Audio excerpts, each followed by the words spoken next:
My twin sister had just slapped me, and the worst part wasn't the pain. It was the look in her eyes. Not rage, not shock, but something darker. Something that had been waiting for permission to surface. The engagement ring on my finger caught the light. She saw it, and something inside her cracked. Her breathing turned uneven, like she had been holding her lungs hostage for years, and they were finally rebelling. "You think you deserve that," she whispered. Her voice didn't sound like hers. It sounded like someone who had swallowed years of comparison, and was finally choking on it. I touched my cheek slowly. "Deserve what?" "That life," she said.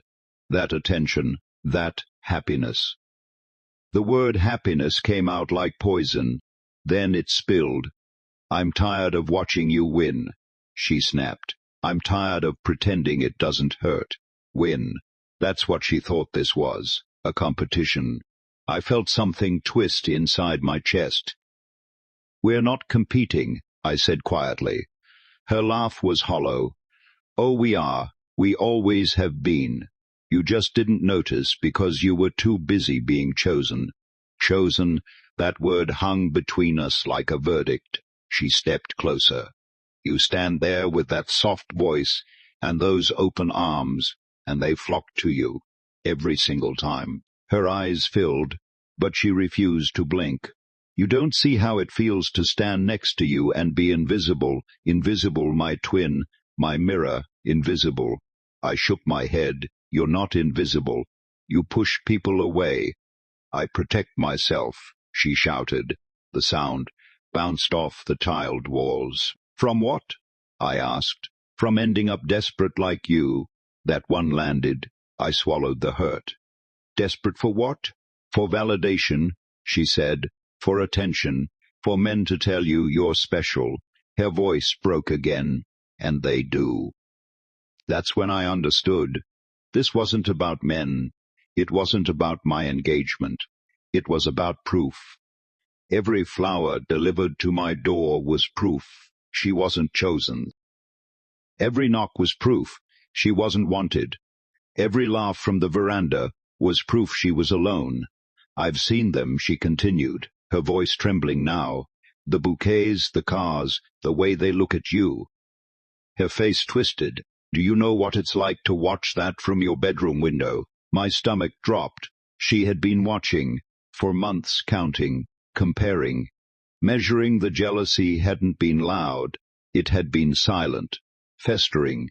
"I built standards," she said weakly. "I refused to settle." "No," I replied gently.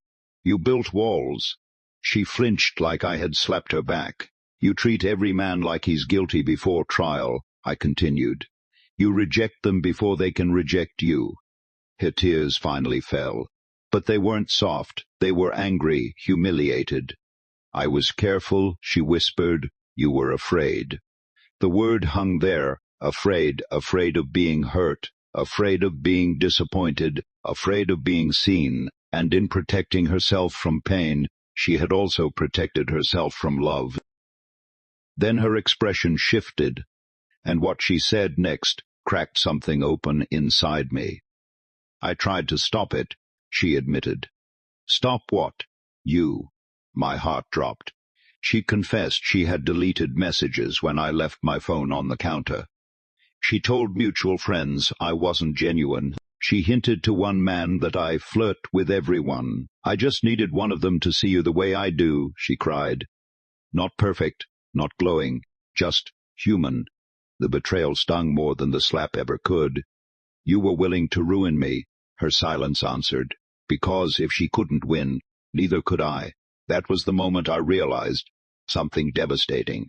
She didn't hate me. She hated that my openness worked. She hated that warmth brought results. She hated that the world responded to invitation more than intimidation. "I protected myself," she repeated, weaker now. "And what did it cost you?" I asked softly. Her face crumbled. "Everything." It cost her everything, because no one had ever broken her heart. But no one had ever held it either. The clock ticked louder. 20 minutes had nearly passed. 20 minutes that dismantled 20 years of quiet rivalry. You didn't build a fence to keep them out, I said carefully. You built a cage to keep yourself in. She shook her head. But she couldn't argue. And now you're angry that I found the key. Her breathing slowed. The fight drained out of her. For the first time she didn't look angry. She looked small, like the little girl who used to hide behind me on the first day of school, like the sister who once held my hand during thunderstorms. Somewhere along the way, fear had hardened her, and my softness had threatened her. She picked up her bag. No apology. Just shame. Just exhaustion. At the door she paused, not to look at me, but to look at the house, the kitchen, the memories, the life we built side by side. Then she left. The door closed quietly, and I stood there alone, with a diamond on my finger, a bruise forming on my cheek, and a grief I didn't expect. And for a long time I didn't move. The house felt unfamiliar without her presence, too wide, like something essential had been removed from it. I told myself I was angry. But the truth was, I was grieving, not the slap, not even the sabotage. I was grieving the version of us that used to exist before comparison poisoned it. Days passed, then weeks. She didn't call, didn't text. Family members whispered in group chats. Some defended her, some condemned her. I ignored them all, because beneath the humiliation, beneath the betrayal, I knew something no one else did. She wasn't evil. She was ashamed. And shame isolates faster than pride ever could. For 3 weeks later, I heard a knock at my door. Not a confident one, not the steady rhythm I was used to hearing from suitors or neighbors. A hesitant knock, like someone unsure if they deserved entry. When I opened the door, she was standing there. No makeup, no armor, no folded arms. Just my sister. Her eyes were swollen, but steady. I didn't come to fight, she said. Her voice was softer than I had ever heard it. I came to tell the truth. I stepped aside. For a second, she hesitated at the doorway, and I realized something. She wasn't afraid of me. She was afraid of being seen without her defenses. She walked in slowly. Saturday, at the same kitchen table where everything had exploded weeks before. I've been in therapy, she said, quietly. The words stunned me. She let out a shaky breath. I thought I was strong. I thought I had high standards. But I was just afraid of being rejected. Her fingers twisted together. I rejected everyone first, so they couldn't reject me. There it was. The real confession, not jealousy, fear. I watched you get hurt, she continued. I watched you cry over men who didn't choose you, and I decided I'd never let that happen to me. She looked up. But I also watched you heal, and try again, and stay soft, and I couldn't understand how you survived that without hardening. Tears slid down her face. I hardened because I thought it was smarter. I felt my chest tighten. You didn't lose because of me, I said gently. You lost because you never let anyone try. She nodded slowly. I know. Silence settled between us again, but this time it wasn't suffocating. It was reflective. I deleted your messages because I wanted proof, she admitted. Proof that you weren't actually chosen, that it was all luck. She swallowed hard. But it wasn't luck. It was access. Yes, access. She finally understood. You made people feel safe, she said, and I made people feel inspected.